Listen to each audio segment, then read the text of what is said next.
देखिए, कुछ चीज़ें आपको ध्यान देने की ज़रूरत है, ठीक है? जब भी आप एमसीक्यू सॉल्व करते हैं, जब भी आप प्रीवियस ईयर क्वेश्चन सॉल्व करते हैं, जब भी आप कोई मॉक टेस्ट देते हैं, तो आपको यहाँ पे बहुत सारी चीज़ें ध्यान देनी होती हैं।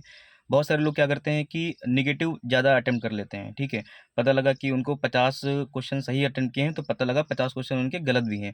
वो जो नेगेटिव है 1/3 के नेगेटिव वो क्या कर देता है, आपके जो सही वाले क्वेश्चन हैं, उसमें से मैक्सिमम क्वेश्चन वो उड़ा देता है, ठीक है? तो यहाँ पे ध्यान देने की ज़रूरत ये है कि आपको एक्यूरेसी रेट बहुत अच्छा रख के जाना है, ठीक? दोस्तों एक्यूरेसी रेट बढ़ेगा कैसे? आपको मैं बताता हूँ। जैसे आप मान लीजिए कि आप कोई फुल लेंथ टेस्ट लगाने बैठे हुए हैं, ठीक है? कोई मॉक पेपर सॉल्व कर रहे हैं। उसमें से अगर 100 क्वेश्चन्स हैं, 100 क्वेश्चन में से पता लगा पॉलिटी वाले सेक्शन में आपके क्वेश्चन गलत होते जा रहे हैं, ठीक है? अगर पॉलिटी के 12 क्वेश्चन हैं, उन 12 क्वेश्चन में से मैक्सिमम 8 क्वेश्चन आपने गलत कर दिए हैं, ठीक है? या फिर आपने देखा कि आपका साइंस का सेक्शन बहुत मजबूत जा रहा है, आपने देखा ज्योग्राफी अच्छा जा रहा है, लेकिन हिस्ट्री और पॉलिटी में आपके गलत हो रहे हैं। तो दोस्तों वहाँ पे करना क्या है आपको इन सब्जेक्ट्स को ज़्यादा ध्यान देना है।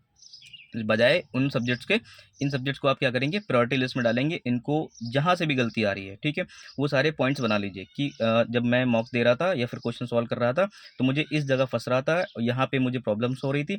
उनको वहाँ पे प्रॉपर नोट डाउन करिए, ठीक है, उनको पेन डाउन करिए, ठीक है। जब वो सारी चीज़ें नोट हो जाएं और उनके ऊपर काम करना चालू कीजिए, ठीक है। और जैसे जैसे आप काम करना चालू करेंगे आप देखेंगे कि आपका एक्यूरेसी रेट धीरे धीरे क्या होने लग गया है, ठीक होने लग गया है, ठीक है। तो आपको एटलीस्ट 80 से 90% एक्यूरेसी रेट रख के जाना है, ठीक है, ताकि आप नेगेटिव से बचें। क्योंकि बहुत सारे लोग क्वेश्चंस कर देते हैं और वो इतना करके आते हैं कि उनकी कट ऑफ भी निकल जाए, लेकिन उसके बाद उन्होंने भाई नेगेटिव भी इतना ज़्यादा अटेम्प्ट कर लिया है, नेगेटिव इतना ज़्यादा क्वेश्चंस कर दिए हैं जो उनके सेक्शन नेगेटिव इतना ज़्यादा अटेम्प्ट कर लिया है, जो कि इनका कट ऑफ निकलने वाला था, वो क्या हो गया दोस्तों, वो नेगेटिव वजह से रुक गया है।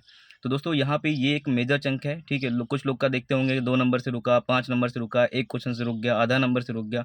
तो दोस्तों वो यही सारी चीज़ें हैं कि आपका एक्यूरेसी रेट ठीक नहीं है, ठीक है। और मैंने आपको बार बार ये बताया हुआ है कि आपको यहाँ पे एमसीक्यूज बहुत ज़्यादा सॉल्व करने हैं, ठीक है। एमसीक्यूज यहाँ पे मैक्सिमम से मैक्सिमम रोज़ आपको 200 250 जहीं से भी क्वेश्चन सही मिल जाएँ, ठीक है? वो ध्यान देना है। और दोस्तों आपको लोग क्या करते हैं कि जैसे सेक्शनल सेक्शनल टेस्ट लगाते हैं, ठीक है? पॉलिटी पढ़ लिया तो पॉलिटी में करे जा रहे हैं, ठीक है? और हिस्ट्री पढ़ लिया तो हिस्ट्री में करे जा रहे हैं। आपको फुल लेंथ टेस्ट सॉल्व करने की ज़रूरत है, ठीक है? ताकि पेपर में एग्ज़ाम हॉल में आपका जो माइंड है इक्वली सभी सब्जेक्ट्स के ऊपर काम करे, ठीक है? प्रोपोर्शनली रूप से काम करे, ठीक है? एक समान रूप से सारी चीज़ें चलती जाएँ, ठीक है? दोस्तों पहली चीज़ ये हो गई। और दोस्तों क्या होता है कि कुछ लोग क्या हो जाते हैं कि अपने आप को परफेक्शनिस्ट समझते हैं कि मैं इसमें परफेक्शन लेके आऊँगा। पॉलिटी अगर पढ़े जा रहे हैं तो पॉलिटी में कहो इतना ज़्यादा पढ़ डालें, इतना ज़्यादा पढ़ डालें कि एकदम डॉक्टरेट लेवल का पढ़े जा रहे हैं। नहीं, नहीं, नहीं। आपको कट ऑफ क्लियर करना है, ठीक है? आपको इतना ध्यान देना है कि बस इतना मुझे पढ़ना है कि जिससे मुझे क्या हो जाए, कट ऑफ क्लियर हो जाए, ठीक है? आप बहुत ज़्यादा इसमें एक्सपर्ट बनने की कोशिश मत करिए, ठीक है? एक्सपर्ट बनना है तो आप फिर इधर ये पीएचडी कर लीजिए, ठीक है? सिलेक्शन के बारे में छोड़ दीजिए। मेरी बातों को ध्यान दीजिए, ठीक है? आपको क्या करना है, सभी सब्जेक्ट्स को इक्वल ध्यान देना है, ठीक है? जो सब्जेक्ट आपके स्ट्रॉन्ग है, उनको बस थोड़ा रिवीजन पे रख दीजिए।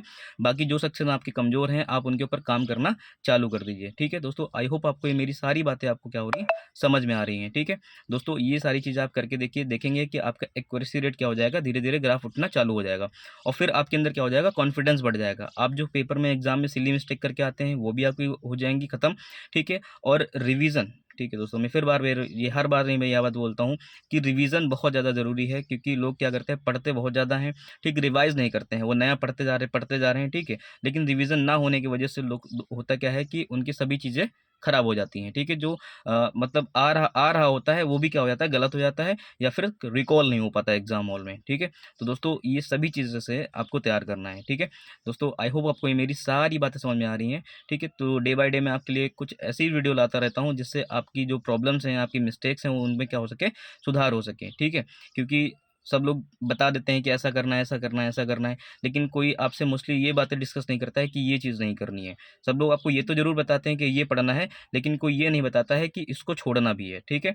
ठीक, तो यहाँ पे एग्ज़ाम में क्रैक करने का एक ये भी मंत्र है कि what is the more important, ठीक है। आपको क्या पढ़ना है और क्या छोड़ना है, ये भी बहुत ज़्यादा इंपॉर्टेंट रोल प्ले करता है, ठीक है, किसी भी एग्ज़ाम को क्रैक करने में। आशा करता हूँ आपको दोस्तों ये मेरी सारी बातें आपको समझ में आ रही होंगी। दोस्तों अगर आप चैनल पर नए हो तो चैनल को सब्सक्राइब करना ना भूलिएगा। इसी तरह इन्फॉर्मेटिव वीडियोज़ आपको आती रहेंगी। और हाँ, अगर किसी ने हमारे टेलीग्राम चैनल को नहीं ज्वाइन किया तो टेलीग्राम चैनल को भी जाकर के ज़रूर ज्वाइन करें। वहाँ पे मैं आपको क्विज कराता रहता हूँ, नोट्स देता रहता हूँ, ठीक, घटना चक्र के वहाँ पे आपको पीडीएफ भी पड़े हुए हैं, वन लाइनर पॉइंटर के फॉर्म में मैंने वहाँ पे सारे नोट्स के फॉर्म में डाल रखे हुए हैं।